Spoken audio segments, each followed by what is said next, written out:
একজন নারী সে যখন আল্লাহওয়ালা হয়, বলেন না কি হয়, তো আরেকটা পুরুষ পাশাপাশি সেও আল্লাহওয়ালা, দুইজনের মধ্যে বেশকমটা এরকম হয়ে যায় 1:1000, মানে 1000 পুরুষ আল্লাহওয়ালার চেয়ে একজন নারী আল্লাহওয়ালার ইজ্জত বেশি, দাম বেশি। হযরত ঈসা আলাইহিস সালাতু ওয়াস সালামের নানি আল্লাহ পাকের কাছে দোয়া করছেন, ও আল্লাহ, রব্বি ইন্নী নাযারতু লাকা মা ফি বাতনি মুহাররারান ফাতাকাব্বাল মিন্নী ইন্নাকা আনতাস সামিউল আলিম। ও আল্লাহ, আমার পেটে সন্তান নিয়ত করলাম, এই সন্তান ভূমিষ্ঠ হওয়ার পরে আমি তাকে বাইতুল মুকাদ্দাসের খাদেম বানাবো। মনে মনে আকাঙ্ক্ষা যে বাচ্চাটা যদি পুরুষ হইল, বাচ্চাটা যেন ছেলে সন্তান হয়, কন্যা, বাচ্চাটা যেন কি হয়, কারণ মসজিদের খেদমত করবে, ইমাম হবে, খতিব হবে, নামাজ পড়বে, পড়াবে, তাইলে তার জন্য তো মহিলা নয়, তার জন্য কি হবে, পুরুষ। কথাটা কয় নাই, তবে আকারে ইঙ্গিতে আচরণে কয়ে লাইছে যে আমি আমার বাচ্চাটাকে পুরুষ চাই। রব্বি ইন্নী, পড়েন না, রব্বি ইন্নী নাযারতু লাকা মা ফি বাতনি মুহাররারান ফাতাকাব্বাল মিন্নী ইন্নাকা আনতাস সামিউল আলিম। সন্তান যখন হইল তখন দেখে যে কন্যা সন্তান, বলেন না কি সন্তান, তো মাথার মধ্যে একটা বাড়ি পড়ে গেল যে কন্যা সন্তান তো ঘরের ভিতরে রাখতে হবে, তাকে তো বাইতুল মুকাদ্দাসের ইমামতি করার জন্য দেওয়া যাবে না। তাইলে কি আমার দোয়া কবুল হয় নাই? মনের মধ্যে একটা সন্দেহ চলে আসছে। আল্লাহ পাক বলেন, ও আমার বান্দা, তোমার দোয়া আমি কবুল করছি, তবে মনে রাখবা ওয়ালাইসা যাকারু কাল উনসা। কেন দিছিল রব্বি ইন্নী ওয়াজাতুহা উনসা। ও আল্লাহ, এটা কিটা করলেন? আমি নিয়ত করলাম তারে বাইতুল মুকাদ্দাসের খাদেম বানাবো, ইমাম বানাবো, বাইতুল মুকাদ্দাস পরিচালনা করবে। এখন দেখি আপনি আমাকে যে নেয়ামত দিছেন, এ তো নারী, এ তো কন্যা। রব্বি ইন্নী ওয়াজাতুহা উনসা। তো আল্লাহ পাক তারে কইতে আছেন, তুমি বেসবর হইও না। ওয়ালাইসা যাকারু কাল উনসা, কন্যা, ওয়ালাইসা যাকারু কাল উনসা, ওয়ালাইসা যাকারু কাল উনসা। নারী যখন আল্লাহওয়ালা হইয়া যায় তখন সে এত দামি হইয়া যায়, 1000 আল্লাহওয়ালা পুরুষও তার সমান হইতে পারে না। এজন্য একজন নারী আল্লাহওয়ালা হওয়া যে কত দাম। রে ভাই ও দোস্ত বুজুর্গ, নারীর দ্বারা আল্লাহ পাক কত খেদমত। সারা ভারত উপমহাদেশে ইসলামের যে প্রচার হইল, হযরত খাজা মাইনুদ্দিন চিশতি রহমতুল্লাহ আলাইহি, উনি তো বাইরের থেকে এসছেন, কিন্তু এই ভূখণ্ডের মানুষ যিনি হযরত খাজা মাইনুদ্দিন চিশতি রহমতুল্লাহ আলাইহিকে শেল্টার দিছেন এবং এই জগতের মধ্যে দ্বীনকে কায়েম করেছেন, তিনি হইলেন হযরত কুতবুদ্দিন বখতিয়ার কাকি রহমতুল্লাহ আলাইহি। বলেন না হযরত কুতবুদ্দিন বখতিয়ার, সবাই বলেন না হযরত কুতবুদ্দিন বখতিয়ার। এখনো কুতুব মিনার দিল্লিতে আসেনি, এখনো কুতুব মিনার দিল্লিতে, এটা কালের সাক্ষী হয়ে আছে।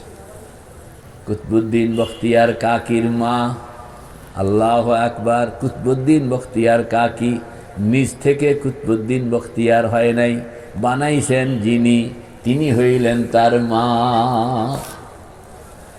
সকালবেলা মক্তবে যায়, আসনের পরে মা রুটি খাইতে হবে, নাস্তা, কয় আগে মা রুটি বানাইয়া আলমিরাতে রাখিয়া দেয়, কয় বিসমিল্লাহ কইয়া হাত দিলেই পাইবা। বলে কে দিবে? আল্লাহ দিবে। কন্যা কে দিবে? আল্লাহ দিবে। এটা হইল মা ছেলেকে ট্রেনিং দিতেছেন, মা ছেলেকে কি দিতেছেন? ট্রেনিং দিতেছেন। মহিলারা বাবার বাড়িতে যায় না বেড়াইতে, তো ওনার মা বাবার বাড়িতে বেড়াইতে গেছে। নানা কুতবুদ্দিন বখতিয়ারের নানা মেয়েকে কইল 2টা দিন আমার বাড়িতে থাকো, বাবার কথা ফেলতে পারে। তো 2 দিন নিজের বাবার বাড়িতে আছে, সন্তান তো রয়ে গেছে নিজের বাড়িতে। দুশ্চিন্তায় পড়ে গেল, দৈনিক রুটি আমি বানাই, আলমিরাতে রাখি, বাচ্চা আসে বিসমিল্লাহ কইয়া হাত দেয়, রুটি পাওয়া যায়। জিজ্ঞাসা করে মা কোত্থেকে রুটি আসলো? তা আমি জবাব দেই এটা আল্লাহ ব্যবস্থা করে দিয়েছেন।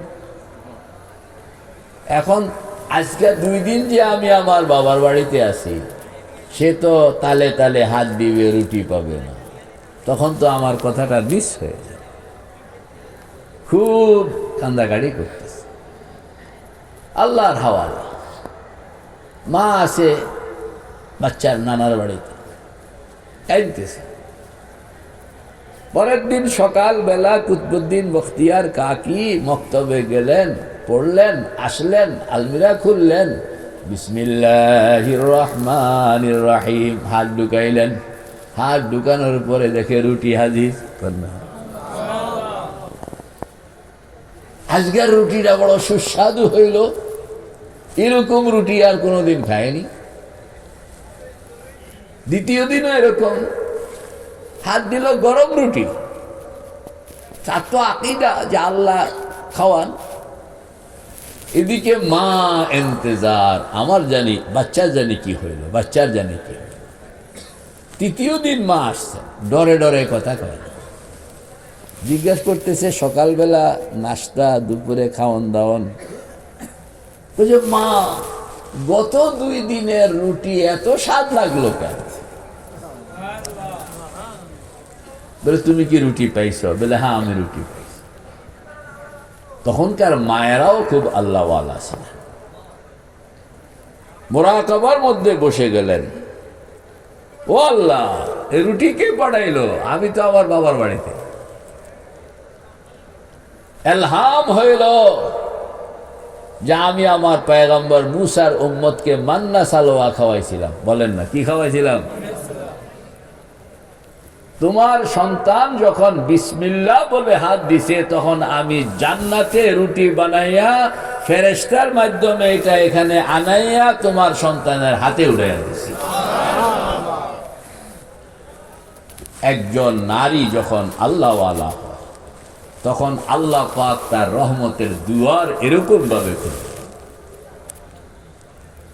হযরত ওমরের মতন একটা সিংহ পুরুষ, কন্যা হযরত ওমরের মতন একটা সিংহ পুরুষ, যাকে আরবের কোন মানুষ নোয়ানো কঠিন ছিল, এই সিংহটারে নোয়াইছে কে? ওনার বোন। কে? ওনার বোন। আল্লাহর হাবিবকে খুন করার জন্য রওয়ানা। একটু গেল, জিজ্ঞেস করতেছে ওমর বাহাদুর কই তলোয়ার নিয়া? বলে মোহাম্মদের কল্লা একটা সাফ সাফ, আমি ওই সমস্ত ধন ফোন বুঝি না। তো কইতে আছে আরেকজন, মিয়া সাহেব মোহাম্মদের খবর পরে নাও, আগে বোনের খবর লো। বলে কি হইলো আমার বোন? বলে তোমার বোন তো গতকাল মুসলমান হয়ে গেছে। তাই? বলে ইয়েস। এখন রাস্তা ঘুরে গেছে, রাস্তা ঘুরে আগে বোনেরটা আগে সমাধান। বোনের বাড়িতে গেছে, বোনের বাড়িতে গিয়ে বোনকে, বোনের ভগ্নিপতি বোনকে খুব মারলেন, খুব মারলেন, খুব মারলেন। দেখছে যে বোনকে কোনো ক্রমে নড়াইতে পারতেছে। বোন একটাই কথা, তুমি যেরকম খাত্তাবের ছেলে, আমিও তো এরকম খাত্তাবের। কথা কয় না কা? মেয়ে, তোমার রক্ত যেরকম, আমার রক্ত কি আরেকটা? কোন ক্রমেই বোনকে আনতে পারে। মেরে ভাই ও দোস্ত বুজুর্গ, এক পর্যায়ে হযরত ওমর দেখলেন যে বোনকে কোনো ক্রমে হাতে আনা যায় না। বললেন যে এটা কি পড়ো, যেটা তোমাদেরকে বিষাক্ত গ্রন্থ, এটা আমাকে দাও তো আমি একটু দেখি। বোন বললেন, এটা বিষাক্ত গ্রন্থ নয়, এটা হইল পবিত্র গ্রন্থ, এইটাকে ধরতে হইলে ছুঁইতে হইলে ওযু লাগে, না পাক হাতে এটাকে ছোঁয়া যায় না। ততক্ষণে হযরত ওমর, ঠিক আছে ওযু করে হইলেও আমি এটা ধরবো দেখব, আমি এটা ধরবো দেখব। বলে আগে ওযু করো।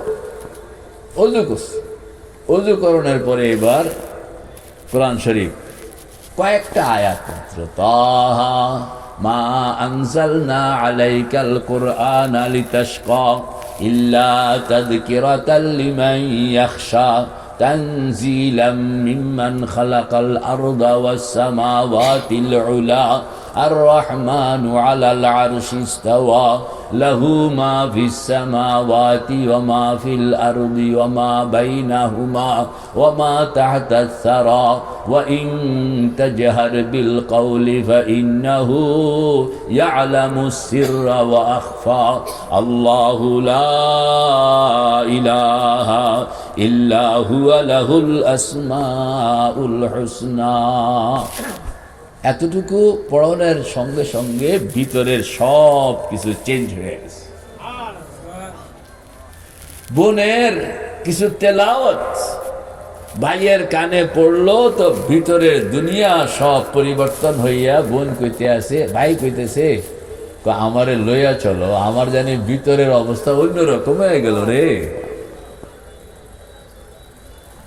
এক নারী কিভাবে দুনিয়ার, হযরত ওমর বলতে একটা জগৎ, হযরত ওমর বলতে একটা বিপ্লব, হযরত ওমর বলতে একটা আন্দোলন, হযরত ওমর বলতে একটা ইসলামী বিশ্ব,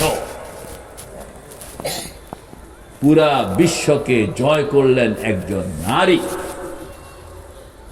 আল্লাহর হাবিবকে সবচেয়ে বড় চ্যালেঞ্জ মক্কা শরীফে যে দিয়েছিল তার নাম হইল আবু জাহাল। বলেন না কি নাম? আবু জাহাল মারা গেল বদর যুদ্ধে। এরপরে পুরা নেতৃত্বটা দিচ্ছিল আবু জাহেলের বড় সন্তান, বড় ছেলে ইকরিমা, সেও খুব মহাবীর। যেদিন মক্কা জয় হইল, আল্লাহর হাবিবের হাতে চলে আসলো, সেদিন ইকরিমা দেখছে যে দুনিয়ার সব মানুষ ক্ষমা পাইলেও আমি ক্ষমা পাব। ইকরিমা পলায় গেছে নদীতে, সমুদ্রের এলাকায় গিয়া নৌযানে উঠতে গেছে, অনেক দূর চলে গেছে। ইকরিমার বিবি একজন সাধারণ মহিলা, সে জানে যে আল্লাহর হাবিবের সঙ্গে যদি কথা কন যায় তাহলে মহাশত্রুর ব্যাপারেও একটা ফয়সালা হয়তো বা হইতে পারে। ইকরিমার বিবি বুদ্ধি করলেন, আল্লাহ আকবার, আল্লাহর হাবিবের কাছে গিয়া বলে, ইয়া রাসূলুল্লাহ, আমি ইকরিমার ওয়াইফ, ইকরিমাকে যদি আমি আপনার সামনে আনতে পারি, ইকরিমা যদি মুসলমান হইয়া যায়, আর কোনো দাবি আছে? আল্লাহর হাবিব বললেন যে আমি তো দুনিয়া জয় করণ আর রাজত্বকরণের জন্য আসি নাই, আমি তো মানুষকে পড়াইতে আসছি। লা ইলাহা ইল্লাল্লাহ, লা ইলাহা ইল্লাল্লাহ, লা ইলাহা ইল্লাল্লাহ মুহাম্মাদুর রাসূলুল্লাহ। ইকরিমার বিবি আর কোনো কথা কইলেন না, সোজা উঠতে গেলেন, ঘোড়ায় উঠলেন, ঘোড়া ঘোড়াইয়া সেই সমুদ্রের পাড়ে গেছে। ইকরিমা তখন নৌকা ছেড়ে দূরে চলে গেছে। ইকরিমা, ইকরিমা, ইকরিমা, ফিরে আসো। বলি আমার সাহস হয় না রে। কয় না, আমি কথা কয়ে আইছি এবং পয়গম্বর রাহমাতুল লিল আলামিন পুরা ইকরিমাকে নিয়ে আসলো। কে করলেন এই কাজটা? একজন নারী। কে করলেন? এই জন্য আল্লাহ পাক বলছেন, ওয়ালাইসা যাকারু কাল উনসা। পড়েন না, ওয়ালাইসা যাকারু কাল। একজন নারী, বলেন, একজন নারী যদি আল্লাহওয়ালা হয় তা হাজার আল্লাহওয়ালা পুরুষের চেয়ে সে দামি বেশি। একজন নারী যদি জান্নাতি হয় তো 4 জন পুরুষ অটোমেটিক জান্নাতি হইয়া যায়। কথা বল, একজন নারী যদি জান্নাতি হইল তাহলে কয়জন? জোরে কোন, আরো জোরে কোন। একজন নারী যদি জান্নাতি হইল, একজন নারী যদি আমেরিকার নাগরিকত্ব পাইল, একজন নারী যদি ব্রিটেনের নাগরিকত্ব পাইল, তো এই মেয়ে মানুষটাকে দেখা যায় কয়েকজন জায়গা। আমগো এই হুজুরে বলবেন, ঠিক আছে না? আমেরিকায় গেছে একজন নারী মেয়ে, তো মেয়েকে দেখাইয়া স্বামী যায়, মেয়েকে দেখাইয়া বাবায় যায়, মেয়েকে দেখাইয়া মা যায়, মেয়েকে দেখাইয়া ছেলে মেয়েরা যায়, ঠিক না ভাই? ঠিক। দুনিয়াতেও এই সিস্টেম আছে। হাদিসে পাকের মধ্যে আসছে যে একজন নারী যদি জান্নাতি হইল, বলেন না, একজন নারী যদি, তাইলে তাকে রেফারেন্স করে মিনিমাম কয়জন পুরুষ অটোমেটিক জান্নাতি হবে? কয়জন বলেন? কে কে? এই নারীর বাবা, এই নারীর স্বামী, এই নারীর সন্তান, এই নারীর ভাই। কয়জন এলো কন্যা? কে কে? বাবা, স্বামী, সন্তান, ভাই। বাবা, স্বামী, সন্তান, ভাই। কথা কয় না কা? বাবা, স্বামী, সন্তান, ভাই। কয়জন এলো? 4 জন। সিঙ্গেল সিঙ্গেল হইলে না 4 জন। যদি সন্তান বেশি হইল তাহলে তো সংখ্যা আরো বেড়ে যাবে। আল্লাহ। আবার একজন নারী যদি জাহান্নামী হইল, কথা কন না, একজন নারী যদি, তো কোনো প্রশ্ন ছাড়া 4 জন পুরুষ অ্যারেস্ট হয়ে যাবে। কন্যা, কোনো প্রশ্ন ছাড়া 4 জন পুরুষ কি হয়ে যাবে? জাহান্নামী হয়ে যাবে। এরা কারা? বলে আগের 4 জন। কে কে? বাবা, স্বামী, সন্তান, ভাই। আবার কর, বাবা, স্বামী, সন্তান, ভাই। সুবহানাল্লাহ। একজন নারীর কত সম্মান! যে নারী হইল জন্ম থেকে মৃত্যু পর্যন্ত মেহমান। কথা কন না। নারী হইল জন্ম থেকে মৃত্যু পর্যন্ত একটা টাকাও তার নিজের জন্য সে রোজগার করণ লাগে না। পুরুষ হইল শ্রমিক, নারী হইল মেহমান। আমার কথাগুলো আপনারা মুখস্থ করতে হবে তো, বলেন না। পুরুষ হইল শ্রমিকে কি করে? কাম করে। নারী হইল মেহমানে কি করে? কোনো কাম নাই, জুতা বুঝা লাগে, ঘুরে আর ভাত খায়। কথা কন না। সুবহানাল্লাহ। পুরুষ হইল শ্রমিক, কাম নাই, ভাত নাই। নারী হইল মেহমান, কামের দরকারে নাই। জন্মের পরে বাবার মেহমান। কথা কয় না কা? বিয়া হয়ে গেছে স্বামীর মেহমান। কথা কয় না কা? স্বামী মারা গেছে ছেলের মেহমান। ছেলে নাই তো ভাইয়ের মেহমান। ভাইও নাই তাইলে এটা রাষ্ট্রের মেহমান। মানে সে মেহমানি, বলেন না, সে কি? আল্লাহ। একজন পুরুষ কামাই করলে এটার মধ্যে অনেকের অংশ থাকে, কিন্তু একজন নারী যদি একটা টাকা রোজগার করে, এখানে কারোর কোনো অংশ নেই। এটা 100% তার। উদাহরণ, আপনি 100 টাকা ইনকাম করলেন, তাইলে এই 100 টাকা যে আপনাকে দেওয়া হইল, পুরাটা কিন্তু আপনাকে দেওয়া হয়নি। এই 100 টাকার মধ্যে আপনার বাবার অংশ আছে, মার অংশ আছে, বিবির অংশ আছে, ছেলের অংশ আছে, ভাইয়ের অংশ আছে, মসজিদের অংশ আছে, মাদ্রাসার অংশ আছে, ভিক্ষুকের অংশ আছে, পাড়া প্রতিবেশীর অংশ আছে। সবার অংশ মিলাইয়া 100 টাকা হইল। তো আল্লাহ পাক আপনার পকেটে ধরাইয়া দিলেন।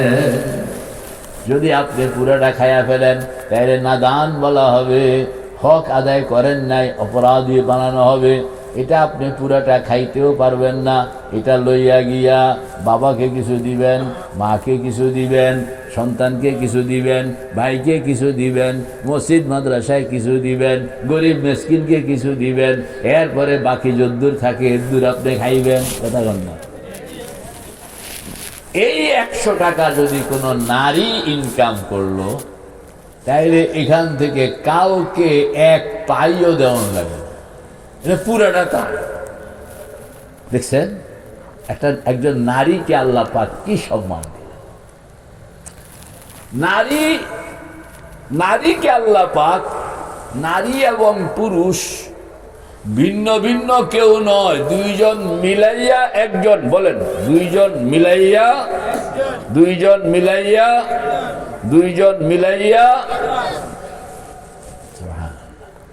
এই জন্য জান্নাতের মধ্যে স্বামী স্ত্রী থাকবে, মা বাবাও থাকবে না, ছেলে মেয়েও থাকবে না।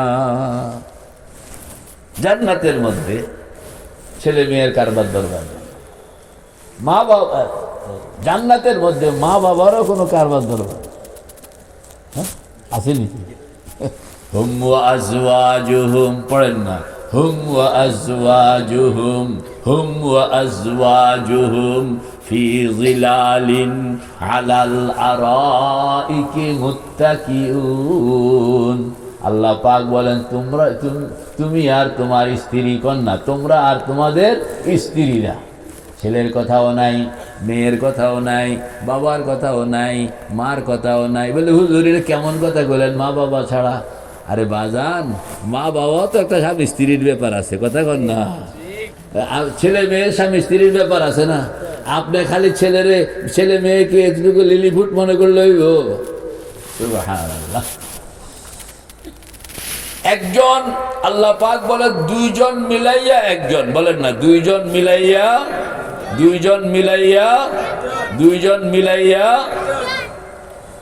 একজন পুরুষ একা একা সন্তান জন্ম দিতে পারে না, যেরকম একজন নারী একা একা সন্তান জন্ম দিতে পারে না। সে সন্তান জন্ম দিতে হইলে নারী যেরকম পুরুষের দরকার, পুরুষ এরকম নারীর দরকার। কথা কন না, নারীর যেরকম পুরুষ দরকার, পুরুষ এরকম নারী। বোঝা গেল দুইজনে মিলে হইল কমপ্লিট। কথা কন না, দুইজনে মিলে হইল কি?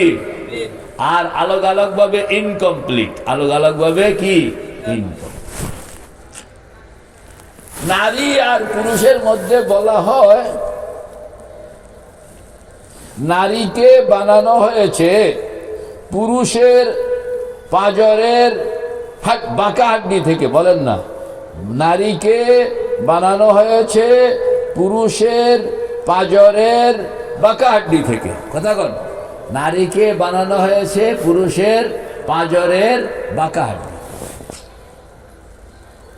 বলে হযরত আদমকে সরাসরি বানানো হইল, হযরত হাওয়াকেও এরকম সরাসরি তো বানাইতে পারতেন আল্লাহ পাক। এটা আদমের বাঁকা হাড্ডির দরকারটা লাগছে কি? প্রথম নম্বর কথা হইল, প্রথমবার যেই কামটা হয় এটা একটু কম সুন্দর হয়, এটাকে যখন সম্পাদনা করা হয় তো বেশি সুন্দর হয়। কথা কন না, আগেটার থেকে কি পরেরটা বেশি সুন্দর হয় না? এই জন্য দুনিয়ার সব পুরুষের চেয়ে সব নারী বেশি সুন্দর। কথা কন না, কারণ এটা সেকেন্ডারি। এটা কি সেকেন্ডারি? আগে একটা বানাইছে, এরপরে ওইটার থেকে আরেকটা বানাইছে, তাহলে এটা সুন্দর বেশি হবে। সুবহানাল্লাহ। সুন্দর কিরকম? আল্লাহ পাক বলেন নারী হইল সকল সুন্দরের সেন্টার। কথা কন না, সকল সুন্দরের কি? নারী। আল্লাহ পাক মখলুকাতের মধ্যে কারোর পাও সুন্দর। কথা কন না, কারোর কি? কারোর ঠোঁট সুন্দর, কারোর চোখ সুন্দর, কারোর হাত সুন্দর, কারোর পিঠ সুন্দর, কারোর পেট সুন্দর। আর নারীকে আল্লাহ পাক বানাইছেন সবগুলো মিলাইয়া সুন্দর।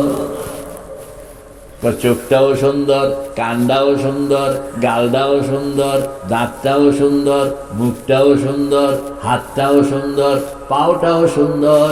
আল্লাহ পাক বলেন এই সৌন্দর্যগুলোকে আমি আমার মখলুকাতের মধ্যে পৃথক পৃথক রাখছি। জীবজন্তুর মধ্যে পৃথক পৃথক রাখছি, আর এইগুলোকে একত্রিত করে আমি নারীকে বানাইলাম। আল্লাহু আকবার। তো মহিলারা একটু আলহামদুলিল্লাহ কেমন লাগে না? বানাইছে কোন জায়গার থেকে? সেকেন্ডারি পজিশন দিয়া হযরত আদম থেকে বানাইছে কেন? যেন নারী আর পুরুষ আলোক কিছু মনে করা না হয়, যেন মনে করা হয় আমি আর আমার স্বামী দুইজন আসলে একজন। বলেন না, দুইজন মানে দুইজনের মধ্যে আল্লাহ পাক এরকম একটা সম্পর্ক রাখতে চান যেটা হায়াতে মৌতে জান্নাত পর্যন্ত থাকবে, এরকম একটা হায়াত রাখে। আমাদের দেশের লোকেরা শুকর আদায় করা দরকার যে আমাদের দেশের লোকেরা বিয়ে করে তো এটা ভাঙে না। ইউরোপ আমেরিকাতে বিয়ে করলে এটা থাকে না, কথা বল না, এটা কি একটাও থাকে, আর আমাদের দেশে সাধারণত ভাঙে না। কয় যে সম্পর্ক 3 রকমের হয়। বলেন সম্পর্ক কয় রকমের হয়? কোন কোন সম্পর্ক এটাকে বলা হয় রক্তের সম্পর্ক, ভাই বোন।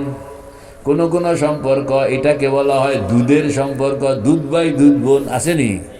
কোন কোন সম্পর্ক এটা হলো হাড্ডির সম্পর্ক, স্বামী স্ত্রী। কন্যা স্বামী স্ত্রীর কিসের সম্পর্ক? এবার 3টাকে আপনার দাড়ি পাল্লা দিয়ে ওজন করেন। দুধের লংজেভিটি কতক্ষণ, রক্তের লংজেভিটি কতক্ষণ, রক্ত আলোক হওয়ার পরে সব কতক্ষণ টিকে থাকে? কয় 24 ঘন্টার মধ্যে পচা যায়, কথা কন না। দুধ কত ঘন্টার মধ্যে পচে? 24 ঘন্টায় পচা যায়। কিন্তু হাড্ডি কত ঘন্টার মধ্যে পচে? কথা কয় না। তো বোঝা গেল দুধ লংজেভিটি দুর্বল, রক্ত লংজেভিটি দুর্বল, আর সবল লংজেভিটি হইল হাড্ডির। এই জন্য ভাই বোন রক্ত, কথা কন না, ভাই বোন কি রক্তের সম্পর্ক, দুধ ভাই দুধ বোন দুধের সম্পর্ক, আর স্বামী স্ত্রী সম্পর্কটা কিসের? রক্তের, দুধের, কিসের? হাড্ডির। কেন?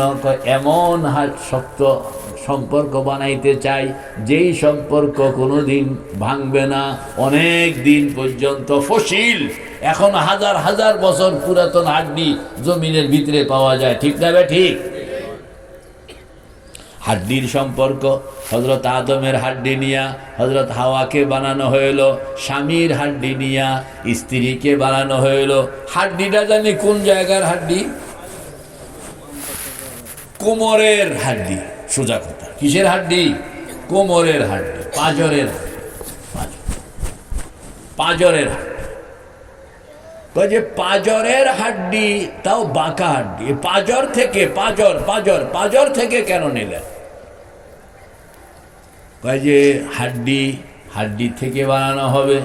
হাড্ডি উপরেও আছে, হাড্ডি নিচেও আছে, পায়ের দিকেও হাড্ডি আছে, আবার মাথার দিকেও হাড্ডি আছে।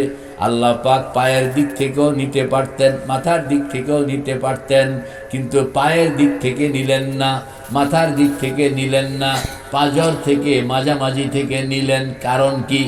কারণ হইল স্বামী এবং স্ত্রী, নারী এবং পুরুষের মধ্যে সম্পর্কটা কোন পর্যায়ের হবে এটা নিচে, পায়ের নিচেও ফেলন যাইব না, কথা কন না। আবার মাথার উপরেও কি উঠানো যাবে না। নিচের থেকে যদি হাড্ডি নেওয়া হইতো তাইলে পুরুষেরা নারীদেরকে পায়ের নিচে ফিসা ফেলতো, উপরের থেকে যদি হাড্ডি নেওয়া হইতো তো পুরুষেরা নারীদেরকে মাথায় তুল্লা নাচতো। আল্লাহু আকবার। এই জন্য কয় পায়ের নিচেও ফেলা যাবে না, মাথার উপরেও উঠানো যাবে না, বরং পাঁজরে। কোন না, বরং কি? বাচ্চাদেরকে কোলে লয় না, কোন জায়গায় রাখে? কোমরের একটু উপরে, পাঁজরে রাখে। মহাব্বতের জায়গা। কোন জায়গায়? মহাব্বতের জায়গায়, যে এখানে পায়ের নিচে ফেলা যাবে না। যেরকম কোনো কোনো ধর্ম আছে নারীদেরকে মানুষই মনে করে না, পায়ের নিচে ফেলে রাখে। বাবা সম্পত্তি পায় না, পায়ের নিচে ফেলে রাখে। বিয়া হইল সব দিয়া যাও গা, আর এই বাড়িতে তোমার ঠিকানা নাই, আছে না এরকম? আবার কোনো কোনো ধর্ম আছে যে মেয়ে নারীকে এরকম মাথায় উঠাইয়া রাখে, যে ওই পুরুষে নৌকায় বয়া বয়া ভাত রান্ধে, আর মহিলাটা গ্রামে গ্রামে হাঁটা ব্যবসা করে, ঠিক না? আল্লাহু আকবার। তো শরীয়ত কইতে আছে পায়ের নিচেও নয়, মাথার উপরেও নয়, কই থাকবে বলেন না? যেখানে রাখকে আদর করা হয়, আদরও করা হয়। আপনার একটা খারাপ কথা আছে, কয় যে স্বামীও তো আমি আমার স্ত্রীকে ভালোবাসি, স্ত্রীও কয় আমি আমার স্বামীকে ভালোবাসি। দুই দিকে ভালোবাসা নয়, দুই দিকে ভালোবাসা নয়, ভালোবাসা একদিকে। আর স্বামীকে বলা হয়েছে তুমি তোমার স্ত্রীকে মহাব্বত করবা, ভিতর থেকে মহাব্বত করবা, আন্তরিকভাবে মহাব্বত করবা। কোনো কারণে কোনোদিন যদি মহাব্বত না লাগে তো মিশামিশি হইলেও করবা, কথা কন না। কোনোদিন এই কথা বলার নো পারমিশন যে তোমারে ভাল লাগে না, এই কথা কওনের কি ভালা না লাগলেও আপনি এই কথা কওনের অধিকার নাই, সুযোগ নাই, অনুমতি নাই। আর স্ত্রীকে বলা হয়েছে তুমি তোমার স্বামীকে মহাব্বত নয়, তুমি তোমার স্বামীকে সর্বোচ্চ সম্মান, বলেন না সর্বোচ্চ, জোরে কন সর্বোচ্চ, আরো জোরে কন সর্বোচ্চ। মহাব্বত আর সম্মান এক জিনিস নয়। মহাব্বত ওয়ালাকে তুমি কোন যায়, সম্মান ওয়ালারে তুমি কোন যায় না, কথা কয় না কেন? মহাব্বত ওয়ালারে কি তুমি কোন যায়, তো সম্মান ওয়ালারে তুমি কোন যায়? একটু ব্যস্ত হয়ে গেছে না? তো স্বামী স্ত্রীকে দিবে ভালোবাসা, আর স্ত্রী স্বামীকে দিবে আজমত। কতটুকু? হাদিসে পাকের মধ্যে বলা হয়েছে দুনিয়ার মধ্যে যদি কেউ কাউকে সেজদা করণের সুযোগ থাকতো, সুযোগ নাই, তাইলে আমি নারীদেরকে বলতাম, স্ত্রীদেরকে বলতাম তারা যেন স্বামীদেরকে সেজদা করে।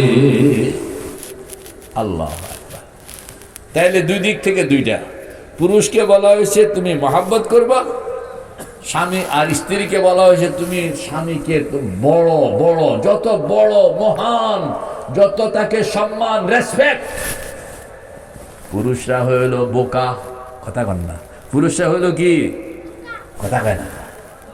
পুরুষরা হইল কি বোকা। কিরকম? অনেক ব্যাককল আছে, গ্রামের মধ্যে কোনো দাম নাই, কিন্তু ঘরের মধ্যে বললো কি আমি কম বুঝি, কথা কয় না কা, বললো কিন্তু এই কথা ঠিকই কয়, আমি কি কম বুঝি নাকি? অথচ সারা গ্রামে তার 2 পয়সা দিয়েও কেউ দাম দেয় না। কিন্তু বোর এখানে গিয়ে সেই অধিকারটা পাইতে চায় যে আমিও বুঝি, কথা কন না, আমিও কি বুঝি। এর জন্য বিজ্ঞানীরা বলেন যে পুরুষ হইল ওয়ান কাইন্ড অফ ম্যান, এটা বোকা। পাম দিলে ফুলে, কথা কন না, পাম দিলে কি ফুলে। আল্লাহ, নারীরা হইল চৌকুশ, পুরুষরা হইল বোকা। এই জন্য নারীদেরকে বলা হয়েছে তুমি তোমার স্বামীকে সর্বোচ্চ সম্মান, বলেন না সর্বোচ্চ, আরো জোরে বলেন সর্বোচ্চ সম্মান দিবে। যেই স্ত্রী তার স্বামীকে সম্মান দেয় ওই ঘরের মধ্যে কলহ হইতেই পারে, ইম্পসিবল। সম্মান, ভালোবাসা পাইতে হইলে সম্মান দিতে হয়, কথা কন না। ভালোবাসা পাইতে হইলে সম্মান, আপনি যদি সম্মান না দেন তো ভালোবাসা পাবেন না, ওই বেটা ভালোবাসা দিতে পারবে না। স্বামীর সঙ্গে কখনো মুখে মুখ রেখে কথা বলবেন না, তর্ক করবেন না। স্বামীর সামনে আওয়াজকে উচ্চকরণ নিষেধ, কারণ স্বামী হইল ইজ্জতের জায়গা, রেসপেক্ট। হিন্দুরা যে স্বামী মরে গেলে জিন্দা স্ত্রী সতীদাহ ছিল কিনা, মানে স্বামীর জন্য তার ত্যাগের সীমানাটা দেখাইতেছে, যদিও এটা না যায়। স্বামীকে শব্দটা আমার পছন্দ নয়, স্বামীকে দেবতা মনে করা, কথা বলেন না, স্বামীকে শব্দটা পছন্দ নয়। শরীয়তে বলা হয়েছে যে তুমি স্বামীকে সর্বোচ্চ, বলেন না সর্বোচ্চ সম্মান, সর্বোচ্চ সম্মান। আমার কাছে একজন আসছে, কয় হুজুর আমার স্বামী বেতাল, আমার বাসার মধ্যে এরকম মহিলাদেরকে নিয়ে আসে। আমি বললাম যে আপনি কোনো কিছু কোয়েশ্চেন টোয়েশ্চেন নেই? কয় না, আমি তো এখনো কই নাই, তো আমি সহ্য করতে পারতেছি। সাবধান, নো টকিং, কোনো বলবেন দেখেও কইবেন না, বরং মানুষের কাছে আপনি বলবেন যে আমার স্বামী খুব ভালো, খুব ভালো। আপনি যতদিন কইবেন আমার স্বামী খুব বালা, স্বামী ততদিন পর্যন্ত আপনাকে আড়াল করে করে যা করার করব, আড়াল করে করব, সামনে করবে না। কথা কন না? আপনি যদি কয়ে লাইলেন আমার স্বামী কিন্তু এরকম, তাহলে পরের দিন ওই মহিলাকে আপনার সামনেই সব কিছু করা হবে। ডর বাঙ্গাইয়েন না। কথা কন না? ডর বাঙ্গাইয়েন না। আলহামদুলিল্লাহ কাম করছে, ভালো হয়ে গেছে। কারণ ওই মহিলা তার স্বামীর ব্যাপারে যথেষ্ট সুধারণা যখন হইতেছে, তখন স্বামীটাও চিন্তা করতেছে যে আমার স্ত্রী আমার ব্যাপারে যে ধারণাটা একটা গুড আইডিয়া, এটা ভাঙতে দেওয়া যাবে না, বরঞ্চ সে নিজে ওই জায়গাতে প্রতিষ্ঠিতকরণের জন্য আল্লাহু আকবার, এগুলো ফকিরি ব্যাপার। আমি কইতেছিলাম স্ত্রী স্বামীকে কি দিবে বলুন, জোরে কর। সম্মান না সর্বোচ্চ সম্মান? সর্বোচ্চ সম্মান, সর্বোচ্চ সম্মান। কারণ পৃথিবীতে সর্বোচ্চ সম্মানের সিম্পটম হইল সেজদা, যেটা আল্লাহকে করা হয়। হাদিসে পাকের মধ্যে বলা হয়েছে যদি সেজদা কোনো মানুষকে সেজদা করা জায়েজ থাকতো, তাহলে আমি বলতাম স্ত্রীরা যেন স্বামীদেরকে সেজদা করে, মানে সর্বোচ্চ সম্মান। তো বলেন না, বলতেছিলাম পাঁজরের থেকে হাড্ডি নিয়ে বানানো হয়েছে যেন সম্পর্কটা দীর্ঘমেয়াদী হয়, যেন সম্পর্কটা কি হয়, দীর্ঘমেয়াদী হয়। হাড্ডি যেটা নেওয়া হয়েছে এটা বাঁকা হাড্ডি, কন্যা কি হাড্ডি? সোজা হাড্ডির অভাব ছিল শরীরের মধ্যে, তা আল্লাহ পাক বাঁকাটা কেন নিলেন? বাঁকাটা নেওয়ার কারণ হইল দুইটা কাঠের টুকরা আপনি যখন মিলান, মাঝখানে একটা পেরেক ঢুকান কিনা, পেরেকটা দুই কাঠের পেটের ভিতরে দিয়া ঢুকিয়া বাইরে যায়, বাইরনের পরে এটাকে সোজা রাখেন না বাঁকা করে দেন? কথা কয় না কা? কেন সোজা রাখলেন না কেন? যদি পেরেকটাকে মাথাটা এরকম বাঁকা না করো, তাইলে দুইটা কাঠ দুনিয়ার সুখ দুঃখের দুনিয়ার মধ্যে খডর খডর করতে করতে একসময় দুই কাঠ খুললা যাবে। আর যদি পেরেকটাকে বাঁকা করে দেওয়া যায় তাইলে খডর খডর মৌত পর্যন্ত চলবে, মগর দুই কাঠ আলোক হবে না।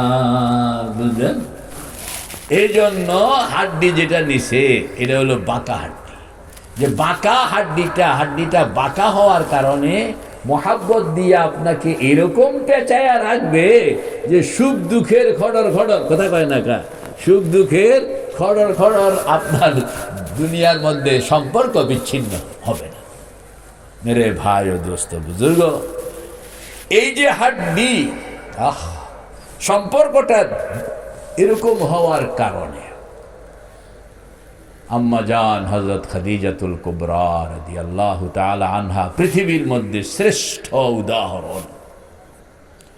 আল্লাহর হাবিবের পাজরের বাঁকা হাড্ডি, বলেন না, আল্লাহর হাবিবের পাজরের বাঁকা হাড্ডি।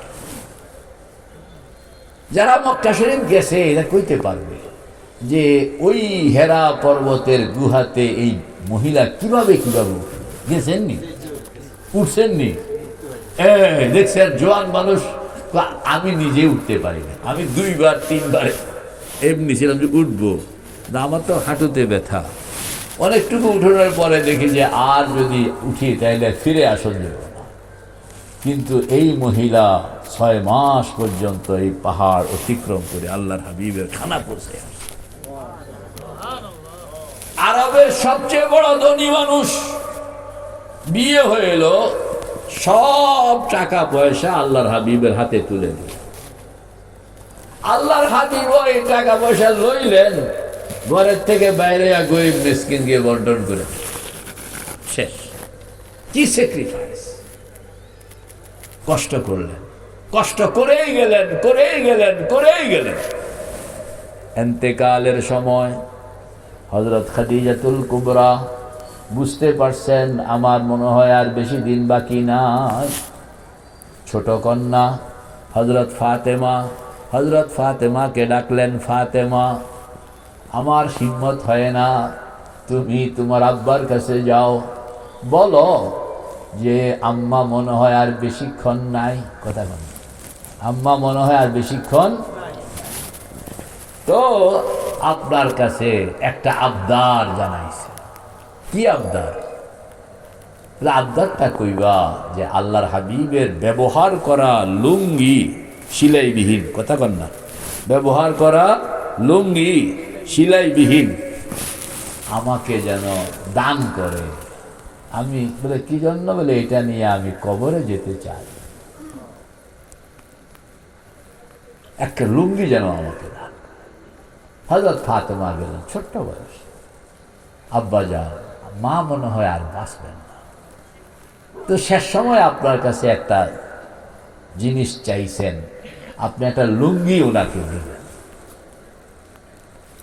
আল্লাহর হাবিবের চোখ থেকে তখন ধর ধর পানি। কোটি কোটি টাকা যিনি আমাকে দিয়ে দিলেন প্রশ্ন ছাড়া, আজকে যাওয়ার বেলায় আমার কাছে একটা লুঙ্গি চাচ্ছে কেন? আল্লাহর হাবিব উঠতেন, খাদিজা তুমি লুঙ্গি কেন চাইলা? বলে ইয়া রাসূলুল্লাহ, ভয় পায়, আপনি সাইয়্যিদুল আউয়ালিন ওয়াল আখিরিন, আল্লাহ পাক আপনার খেদমত করানোর জন্য আমার উপরে জিম্মাদারি দিয়ে রাখছেন। আমি হিসাব কিতাব করে দেখলাম, মনে হয় আমি আপনার খেদমতের হক আদায় করতে পারি না। তো যেহেতু পারি না, সেহেতু মৌতের পরে গেলেই তো ধরবে ফেরেশতারা, গুরুজ নিয়ে আসবে, আমাকে আঘাত করবে। তা আমার শরীরের মধ্যে যদি আপনার ব্যবহার করা লুঙ্গিটা থাকলো, তাহলে লুঙ্গির সম্মানে হয়তোবা তারা আমাকে আর আঘাত করবে না।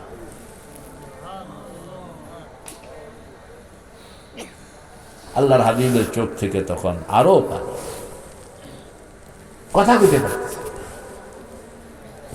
অবশ্যই তোমাকে আমি দিব, আমার ব্যবহার করা কাপড় দিব। হযরত খাদিজা তখন বললেন, ইয়া রাসূলুল্লাহ, আরেকটা আবদার সরাসরি আমি আপনার কাছে করতে চাই। সেটা কি? বলে আমি শুনছি মানুষ মারা গেলে তাকে তো কবরে শোয়ানো হয়, মাথাটা বাইতুল্লাহ কিবলার দিকে রাখা হয়। যদি আল্লাহর কাছে সে প্রিয় বান্দা হয় তাহলে তার চেহারা কিবলামুখী থাকে, যদি আল্লাহর কাছে প্রিয় বান্দা না হইয়া থাকলো তো চেহারা ঘুরে যায়, এরকম শুনছি। তা আপনি আমাকে যখন কবরে রাখবেন, শেষবারের মতন আপনি একটু চেক করে দিবেন যে আমার চেহারাটা কিবলামুখী হয়ে আছে কিনা। যদি হইয়া না থাকলো তাহলে আপনি চেপ্পা চুপ্পা এটারে কিবলামুখী বানায় দিবেন। আমি বাঁচতে চাই। আল্লাহর হাবিবের চোখের পানি আরো বেড়ে গেছে। ততক্ষণে হযরত খাদিজার ইন্তেকাল হয়ে, আল্লাহ রসুল নিজেই আয়োজন করলেন, নিজের পরনের পোশাক দিয়ে হযরত খাদিজাতুল কুবরার কাফনের আয়োজন করলেন, কবরে নামাইলেন, মাটি দেওয়া হল। মনে হইল যে খাদিজার একটা ওসিয়ত ছিল, একটু দেখি তো। মুখ থেকে কাফনের কাপড় সরাইলেন, দেখলেন যে খাদিজার মাথা, মুখটা বাইতুল্লাহর দিকে রাখা ছিল, এটা বাইতুল্লাহর দিকে নাই, সোজা হয়ে গেছে।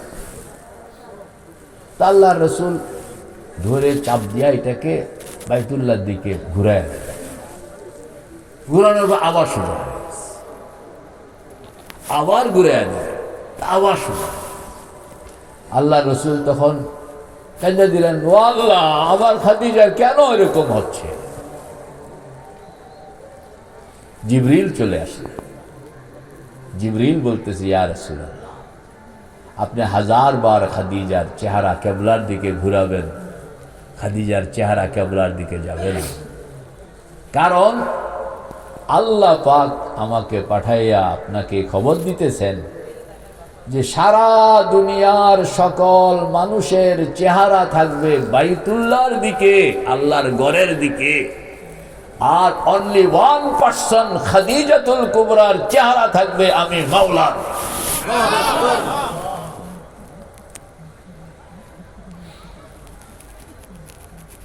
স্বামীকে যখন কেউ রেসপেক্ট করে, সম্মান করে, আল্লাহ তার জন্য এরকম মুবাশশারাত নসিব করেন।